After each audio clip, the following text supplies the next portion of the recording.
शहर के एक पुराने कोने में एक छोटी सी गली में रंगनाथ नाम के एक बुजुर्ग चित्रकार का स्टूडियो था।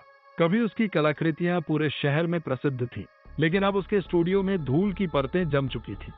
कैनवास खाली पड़े थे, रंग सूख चुके थे और ब्रशों पर मकड़ी के जाले। रंगनाथ एक पुरानी कुर्सी पर उदास बैठा रहता, खिड़की से बाहर शून्य में घूरता।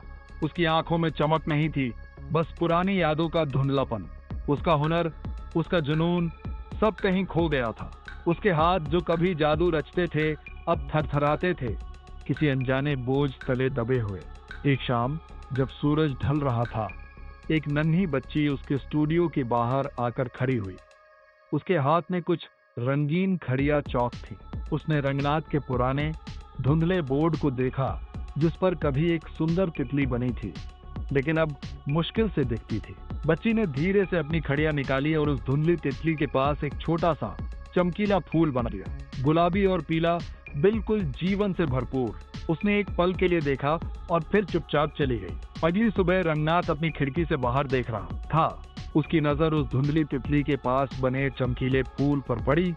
उसकी उदास आंखों में एक हल्की सी चमक आई। एक नन्ही सी कलाकृति, कितनी सरल, कितनी जीवंत। उसने धीरे से हाथ बढ़ाया और उस छोटे से फूल को छुआ।